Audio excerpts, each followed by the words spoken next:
તો આ તરફ જૈનોના સુપ્રસિદ્ધ યાત્રાધામ પાલિતાણામાં ભક્તોની ભારે ભીડ જોવા મળી। શાશ્વત તીર્થ શત્રુંજય ગિરિવર ઉપર 6 ગાઉ પરિક્રમા ફાગણ સુદ તેરસની યાત્રા શરૂ થઈ ગઈ છે।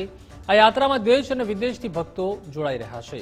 ભક્તિભાવ અને હર્ષોલ્લાસ સાથે ભક્તો આ યાત્રામાં જોડાઈ રહ્યા છે। કહેવામાં આવે છે કે આ યાત્રા કરવાથી મોક્ષ મળે છે। શું કહી રહ્યા છે ભક્તો, આવો તેમને પણ સાંભળીએ। ફાગણ સુદ તેરસની યાત્રા વર્ષમાં એક જ વાર આવે છે અને એનો મહિમા સખત જોરદાર છે અને એકદમ ચમત્કારી કે તમે જો ભાવથી કરો તો તમારે છે ને મોક્ષમાં જગ્યા ફિક્સ બુકિંગ થઈ જશે। એટલે તમારે દર વર્ષે એકવાર તો આવવું જ જોઈએ। શું તેરસ માટે હું એટલું જ કહીશ કે ભારતભરમાં વસતા તમામ જૈનો અને જૈનો સિવાય પણ જેટલા પણ લોકો જૈન ધર્મ પ્રત્યે થોડી પણ શ્રદ્ધા રાખતા હોય એ લોકોએ ફાગણ સુદ તેરસના દિવસે જરૂરથી પાલિતાણા પધારવું। અહીંયા જે જૈનોનો મેળાવડાનો જે માહોલ હોય છે અને દાદા આદિનાથની અને શ્યામ પ્રદ્યુમનની ડેરી છે ત્યાંની ભક્તિનો માહોલ હોય છે એ જરૂરથી માણવા જેવો છે। ફાગણ સુદ તેરસના દિવસે જ આ યાત્રા થાય છે અને હજારો ભક્તો આ યાત્રામાં જોડાય છે। આખા ગિરિરાજને સ્પર્શ કરવાનો આ લાહવો ભક્તો ઉઠાવે છે। આ માટે સ્થાનિક તંત્ર દ્વારા તમામ સુવિધાઓ ઊભી કરાઈ છે। આ માટે ભક્તો માટે અનેક સુવિધાઓ પણ ખાસ ઊભી કરવામાં આવે છે। ગિરિરાજની આ એક મહત્વની યાત્રા છે। આખા વર્ષ દિવસમાં આ ફાગણ સુદ તેરસના દિવસે એક જ દિવસ આ 6 ગાઉ યાત્રા થાય છે અને એનું મહત્વ ખાસ ચંદન તલાવડી અને ભાડવા ડુંગર ઉપર જે સ્પર્શના કરવાની અને એ સ્પર્શના કરીને આખા ગિરિરાજની આ એક સ્પર્શના કરવાનો મોટો મોકો હોય છે અને એને માટે દેશ વિદેશથી લાખો લોકો આજના દિવસે આટલો તાપ સહન કરીને પણ આવે છે। વહેલી સવારથી યાત્રા શરૂ કરે છે અને નીચે આવી આ સિધોડ આપણે જ્યાં ઊભા છીએ એ પાલમાં બધા ભક્તિનો એક લાભ લે છે। જય જય શ્રી આદિનાથના જય ઘોષ સાથે આજે વહેલી સવારથી જ કહી શકાય કે ફાગણ સુદ તેરસની જે યાત્રા છે તે યાત્રાનો પ્રારંભ થયો હતો। હાલ દ્રશ્યો બતાવવાના પ્રયત્ન કરશું। જોઈ શકો છો તમે કે જે પ્રમાણે ભાવનગર જિલ્લાના શાશ્વત તીર્થ એવું જે મહાશત્રુંજય તીર્થ છે ત્યાં આગળ કહી શકાય કે ફાગણ સુદ તેરસની જે યાત્રા છે તે યાત્રાનું અનેરું મહત્વ છે। અહીંયા જૈનો છે તે દેશ વિદેશ ઉપરાંત મોટી સંખ્યામાં આ ફાગણ સુદ તેરસની યાત્રા કરવા પહોંચે છે। આજનો આ દિવસ છે અને જોઈ શકાય છે કે આ પ્રકારે જે જૈન યાત્રિકો છે તે 6 ગાઉની આ યાત્રા પૂર્ણ કરી અને પધારી રહ્યા છે। આપણી સાથે જૈનો છે તેમની સાથે વાત કરવાનો પ્રયત્ન કરશું। એમનું શું કહેવું છે, શું કહેશો? યાત્રા કરી છે, કે પ્રકારે યાત્રા રહી, યાત્રાનું શું મહત્વ?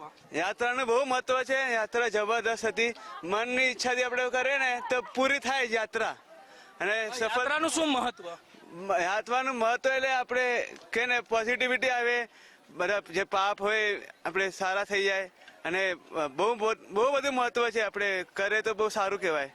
ચોક્કસથી કહી શકાય કે જય જય શ્રી આદિનાથના જય ઘોષ સાથે વહેલી સવારથી જ જે જૈન યાત્રિકો છે તે મોટી સંખ્યામાં ઉમટી પડ્યા હતા અને કહી શકાય કે આ પ્રકારે જે 6 ગાઉની યાત્રા છે તે યાત્રાનો જે પ્રારંભ છે તે થઈ ચૂક્યો છે અને ત્યારબાદ અત્યારની જો વાત કરીએ તો મોટી સંખ્યામાં જૈન જે યાત્રિકો છે તે અત્યારે પોતાની યાત્રા પૂર્ણ કરી અને પરત ફરી રહ્યા છે। યાત્રિકો છે આપણે એમની સાથે સીધો સંવાદ કરશું।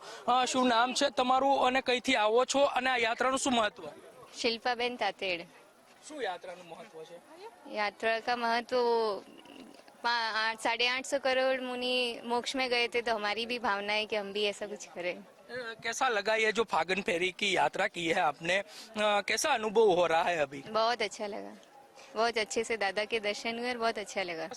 हजारों करोड़ों जो मुनिओ છે તે આજના દિવસે એટલે કે ફાગણ સુદ તેરસના દિવસે મોક્ષે ગયા હતા ને તેના જ માનમાં કહી શકાય કે જે યાત્રા છે તે યાત્રા થતી હોય છે। દ્રશ્યો બતાડશું।